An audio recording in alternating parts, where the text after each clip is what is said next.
Hello and welcome once again to the hard Brexit scenario on Football Manager 2020, where the UK has left UEFA and left to fend for itself, creating its own Champions League and stuff like that. But we won't be looking at that today because the season has finished. The 2021 season has been completed, and so we're going to take a break from the football season to have a special for whatever international competition is happening this summer, and that is the Brexit National Championship. For the first ever time, the inaugural Brexit National Championship. We'll also take a look at some of the other international competitions that have happened over the summer of 2021, at least tried to happen. In one case, apparently I may have screwed one of them up, but no spoilers there. We'll have a look at that in a moment. But we'll start with the Brexit National Championship for the first ever time.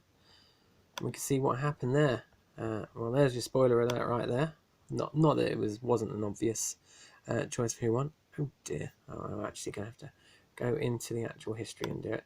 So let's have a look. So we can see here Group A. Unfortunately, because I was waiting for the other competitions to finish, we can see we can't look at the fixtures there. We can if we go into matches, and we might do, although we can just hover over the actual score, the actual things to see where they are or what happened. And we can see here that in Group A, Wales came top of the group with the British territories in second and Gibraltar in third. Surprising for the British territories to finish second, considering they don't actually play many international matches, only friendlies and this competition. And we can see that Wales beat Gibraltar 7-0, but only 4-0 against British territories, and that's pretty much why it finished the way it did. So Wales came top of Group A. In Group B, Northern Ireland were top, with Bermuda in second and the Turks and Caicos Islands in third. If we want to have a look at the results here, Northern Ireland beat Bermuda 5-0 and Turks and Caicos Islands 3-0, while the other two teams, 6-0 Bermuda beat the Turks and Caicos Islands. So that one was a little more clear-cut. Not a good goal difference for Turks and Caicos Islands in the end. Group C, England's group. They came top, unsurprisingly, with the Cayman Islands in second and Anguilla in third. And as you can see from that goal difference there, they scored quite a few. The final scores were a 10-0 win against Anguilla, and then they finished it with an 8-0 win over the Cayman Islands. So an easy one for England. At the same time, the Cayman Islands managed to pull off second place by beating Anguilla 2-1. And finally, in Group D, Scotland were the winners. So the four teams that probably should have won their groups did win their groups, meaning we have some sensible semi-finals coming up. But Scotland won their group, came top, British Virgin Islands in second, Montserrat in third. In the scores, the British Virgin Islands Scotland beat the British Virgin Islands 6-0 and Montserrat 8-0. So some good results for Scotland there, while the other two teams drew in their other match 2-2, with British Virgin Islands finishing second by the fact that they didn't concede as many against Scotland. Now I'm going to go over to the matches page for the semi-finals, and we can see here that England beat Wales 3-0 in the semi-finals, with Ampadu getting sent off early on, which probably was a bit of a catalyst for it, while Northern Ireland beat Scotland 1-0 thanks to a late goal from Ferguson. Which Ferguson is it? Kevin Ferguson. Not sure who he is. But what we'll do now is, like with the Euros on the last special in between seasons, we'll have a look at the semi-final goals. And you can see here the England team. Phil Foden has staked his place. Jack Butland is the goalkeeper. Bit of a surprising one there. Gareth Bale playing on the left for Wales. And, well, how did it go? Well, we know how it went. Let's see how the goals looked. Well, Henderson put England in the lead on 34 minutes thanks to that header. Apologies if the floodlights are getting in the way. Sancho crossed over to Phil Foden, who ran a little bit and then smashed the ball home to make it 2-0 to England on 38 minutes. A quick 2-0 lead. And then in the second half, Mason Mount took a corner. Stones, got his head on the ball and made it 3-0. So a 3-0 win for England. As I said, Ampadu was sent off in the first half. And then for Scotland versus Northern Ireland, teams there, if you want to know them, it was down to a free kick from Ferguson in the 87th minute. and he was able to give Northern Ireland the win and book their place in the inaugural final of the Brexit the Brexit National Championship. And that went as follows. Not quite a good result for Northern Ireland there. They're probably regretting beating Scotland in that way, because what happened was a bit of a mauling. And let's see how that went. We see all the goals from England versus Northern Ireland in the final of the Brexit National Championship, which actually took place in the Turks and Caicos Islands. Up there is the host of the next one. So let's see how the final went with, again, the midfield of Phil Foden and Mason Mount. And we're looking at the future, you know. So in the first half, Phil Foden, much like he did in the other game, grabbed the ball, just smashed it, scored the goal. 1-0 England on 7 minutes, and from then on it seemed pretty straightforward. Mason Mount took the penalty for England. I can't remember how they got the penalty. I imagine it was a foul or a handball, because that's how most of them happen. And yes, Mason Mount made it 2-0. Foden crossed in this time. It was headed out by Evans, but Sancho managed to sneak it back and took a nice shot, sliding it in to make it 3-0 before half time. In the second half, it was Sancho once again on the run, dribble it past the Northern Irish defender, and then past to Dele Alli, who slotted it home to make it 4-0 on 55 minutes. But England were not done yet, and instead a poor clearance from Peacock Farrell went out. Dele Alli grabbed it, passed it to Sancho, who was able to grab his second goal of the game. And in the end, the final score in the final was England 5, Northern Ireland 0. And as I said, Stuart Dallas sent off, second bookable offence near the end. So that was the inaugural Brexit National Championship. The next one's in 4 years' time. And there is the official. It's in the history books, or in the history tab. England, the inaugural winners. Now, can the other countries build up their squads ready to try and take on England in the second Brexit National Championship in 2025? Well, what other international competitions have happened over this summer? Well, it was supposed to be the Asian Nations Cup, but this is where the issue came in. So, for some reason, it's set for the teams to play each other twice. I don't know if that's from me doing it. I don't remember doing that, but apparently it's set for that. And so, not all of the groups are complete. However, apparently the fixtures are complete. There's no more fixtures. So I don't know what's happened, and I think I may have crashed the Asian Nations Cup. So apologies to anyone who wanted to know who won that. But if we were to take a look at the records, most points, Australia and South Korea. And so we'd go by goal difference. I'll give it to South Korea. So for those of you who want a winner, I'm giving it to South Korea. Well done to them. Next, a competition that did finish was the CONCACAF Gold Cup, or North American Gold Cup. And if we go to this one's every 2 years, and we can see what happened there. So in the group stages, Panama and Haiti went through in a group that also included Bonaire and French Guiana. Mexico and Canada qualified from Group B ahead of Costa Rica and Guyana. In Group C, the qualifiers were USA and Jamaica, with Honduras and Curacao missing out. And in Group D, Martinique, the Confederations Cup holders from the year before, they qualified alongside Trinidad and Tobago, with El Salvador and Nicaragua missing out on the next round. In the quarterfinals, we saw Canada beat Panama 4-0, Jamaica beat Haiti 7-0, USA eliminate Trinidad and Tobago 4-0, and Mexico eliminate Martinique 7-1. So plenty of goals in the quarterfinals. And then in the semi-finals, USA beat Canada after extra time 3-2, Mexico beat Jamaica 2-1, setting up a Mexico-USA final, which is probably the most generic final you get in the North American Gold Cup. And in the final score was 2-1 to Mexico. Not quite the mauling they had in the 2019 North American Gold Cup, but a decent win for them, as they have retained the crown. If we have a look and see what happened there we go. They're it's official, 2 years in a row for Mexico, and USA making the final, getting back in the final. They haven't hosted it in a few years now, which is probably good for the competition. It means it's a bit more spread out across the continent, even though in reality, USA does have the best stadiums, and let's face it, it's probably why they're hosting the World Cup in 2026 alongside Mexico and Canada.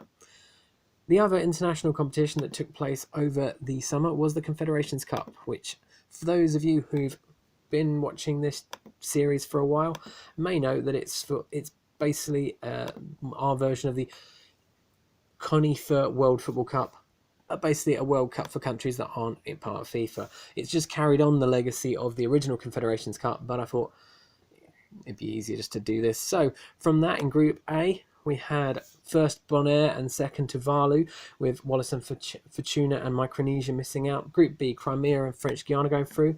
St Martin and Reunion in the spots that don't make it through. In Group C, Martinique were top alongside Mayotte, with Kiribati and it's Kiribati is how you actually pronounce it, and Northern Mariana in fourth. And in Group D, qualifying was Zanzibar and Guadeloupe, missing out St Pierre and Miquelon and St Barthélemy. In the quarterfinals, Tuvalu beat Crimea on penalties after a 1-1 draw. Bonaire beat Zanzibar 4-0. Martinique eliminated Mayotte 3-0 after being in the same group. And Guadeloupe beat French Guiana 2-1.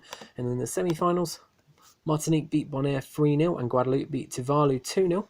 And finally, in the final, Martinique beat Guadeloupe 3-0 to retain the trophy. And in fact, they've won it every time since we started this game. 3 in a row for Martinique. Apparently, Northern Mariana Islands don't have any stadiums worthy enough to make the game. So Martinique just did it in a field in the Northern Mariana Islands. But congratulations to Martinique, 3 in a row. I imagine they're probably the strongest country in that competition. Before we go, because this is a bit short, we might as well pad it out a little bit. Let's go, well, not that one. Let's see how the World Cup qualifiers are doing so far. There's the only qualifiers left are in the autumn, so the September, October, November qualifiers, and then we will find out who will be playing in the World Cup in Turkey. Turkey 22, not Qatar. Yeah. Although in the game that I'm personally playing, Qatar still managed to make host of that one, but instead the final will probably be in Istanbul, and we can see how the qualifiers are going. So in Europe, in pole position in Group A at the moment, Slovakia, with Belgium managing to lose a game to Slovakia in the end. So Slovakia looking good. All the group winners are going through, as well as some of the runners-up, if we just confirm that here. So just the top teams apparently are qualifying. Fair enough. Pretty sure there's going to be a few others as well. But I'm sure we'll find that out afterwards. But yes, top Slovakia, Belgium in second, joint with Norway. In Group B, Poland are top, 100% record alongside Denmark, but Poland have a better goal difference, and Romania in third on 6 points. Moldova and Azerbaijan losing every game so far. Group C, Bosnia-Herzegovina are top, Italy in second, but Italy have dropped points as well in a draw with Hungary, which means Bosnia are sitting pretty at the top for the time being. In Group D, hosts Turkey have to try and qualify themselves, and they're in a good spot at the moment, in top position with winning all 3 matches played. Ireland in second there, with Switzerland in third, but Switzerland have played a game more than everyone else, and have lost more games against the top 2 teams as it happens. In Group E, it's Spain in top spot at the moment, joint top with Sweden, but they have a better goal difference and a game in hand, so I'd say it's Spain's for the taking at the moment. Sweden second on 9 points as well. Montenegro are the next closest team, but they're 6 points behind. In Group F, Germany, 100% record, 4 wins out of 4. It's a safe bet for them right now. They haven't even conceded in those 4 games, including a 7-0 win over Andorra, which is a pretty straightforward result, really, in these terms. Serbia are currently in second spot on 6 points. Group G, we can see the Netherlands are top. They've won all 3 of their games so far and have yet to concede. Croatia in second on 6 points. Greece in third, also in 6 points, but Croatia have a positive goal difference. Greece just don't even have a difference between the two. In Group H, France are top. They have a game in hand and a goal difference lead over Israel. They both have 9 points each, with Ukraine and Cyprus third and fourth for 3 points each. So those two are currently the favourites to go through in that group. In Group I, Portugal are top, 9 points, 3 wins out of 3, with Kosovo in second, but Kosovo have 5 points and have played 4 games, so it's not going all correctly for Kosovo, losing to Portugal and drawing with Russia and Armenia. So their only actual win was against bottom side Albania. And finally, in Group J, Slovenia are top of the pops with 9 points, with Iceland in second, it wins on 6, then Northern Macedonia and Cyprus and Czech Republic, on 4 points each. Liechtenstein bottom with 0 points. Next in qualifying, the Brexit qualifying section. Obviously, this one has, I don't think we've actually had a game in this one since November. Just to confirm. Yeah, they haven't played since November. That's because they've been preparing for the Brexit National Championship. But the standings are as follows, with England top on 16, with 16 wins out of 16, 64 goals scored. They're doing well. They've not qualified yet. The top 2 qualify here. And yes, England can be caught by Scotland. They're only 6 points ahead of them in third. Wales currently in second on 45. Scotland can get second, but nothing is definite yet. Northern Ireland a distant fourth, and then everyone else, the ones that won't have a chance of qualifying for some time at least, until they start improving. I don't know how long that's going to be. In North America, we're on to the final stage. I think we were on the start. We were on to the final stage last time we checked, but no matches had been played yet. Well, now 6 match days have been played, with 4 left to play, and in top spot at the moment, USA with 15 points, Mexico in second on 12, Jamaica in third on 12, Haiti in fourth on 6, and Honduras are fifth on goal difference, 2 goals better off than Panama in 6th. And as we know from the last time we spoke about this one, the top 5 all qualify for the World Cup in the final stage. It's just the bottom side that don't make it. And somehow USA still haven't officially qualified, despite winning most of their games. But I imagine once the September qualifiers have happened, at least USA will have qualified. Possibly even Mexico and Jamaica as well, depending on how Panama's result goes. In South America, we do have qualifiers. Argentina, Brazil, Uruguay and Chile are all going to be playing at Turkey 2022. And they could be joined soon by Ecuador as well. Colombia are a point ahead of Venezuela in 6th. Venezuela, Paraguay, Peru and Bolivia are currently in the outside spots. Bolivia losing every game, which can't be good for their confidence. So I'd say it's probably a safe bet that Bolivia aren't going to make it. There's only 4 games left to play in those qualifiers, so I imagine we'll be finding out soon who the others are, but we won't, because we probably won't look at it until the qualifiers are finished, if I'm honest. So don't worry about it too much. In Africa, I think they've only had 1 or 2 match days in 2021, after not playing at all in the qualifiers during 2020 due to the African Nations Cup, which did eventually happen.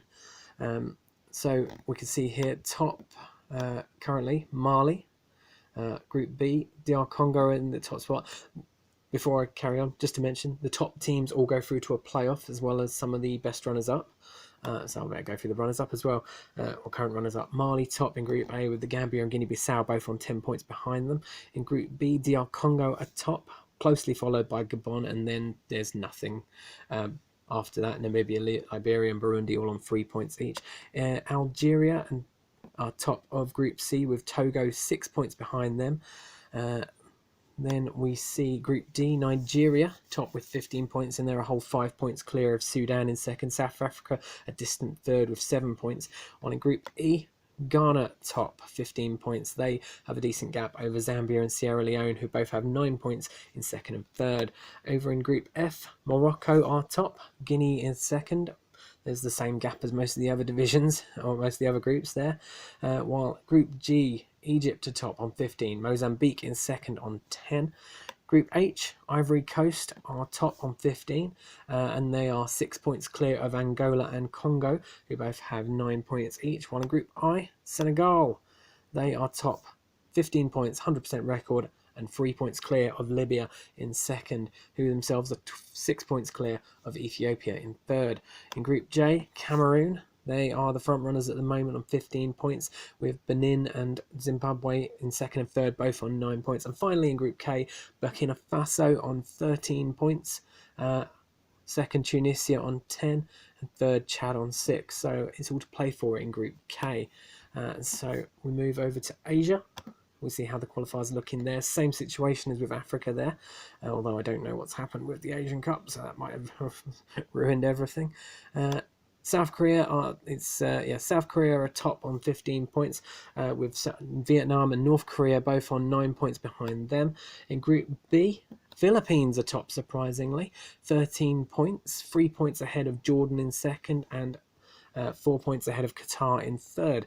In Group C, Japan are top. They have a 6-point gap ahead of Uzbekistan in second, and then India have 6 points themselves in third place. While in Group D, Saudi Arabia, they are only 3 points ahead of Bahrain in second. Turkmenistan, though, are a bit of a distance behind them, so we may not. They may not stand too much of a chance after. China are top of Group E, with Oman only a point behind them. Hong Kong not closely followed. There's a 5-point gap between second and third. Group F, Iran are top. They have a decent lead over Thailand in second. Lebanon aren't too far behind Thailand, though. In Group G, Syria, they're top, 15 points. UAE in second on 9. Indonesia third, also on 9. While in Group H, Australia have a decent 5-point gap over Malaysia in second. Finally, in Group I, Iraq are top, 15 points, 100% record, while second, Myanmar on 12. So only 3-point gap, and Myanmar, they could do it. And finally,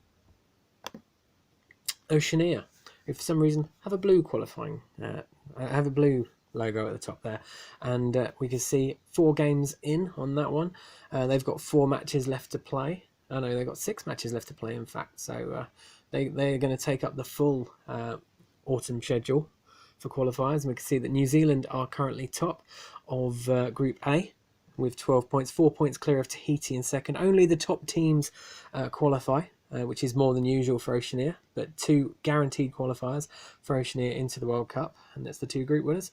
And in Group B, New Caledonia are top by 3 points ahead of the Solomon Islands in second. Now, interestingly, East Timor, who I transferred over to Oceania because there were too many countries to make it an even thing, and I'm crap at editing, clearly from the Asian Nations Cup.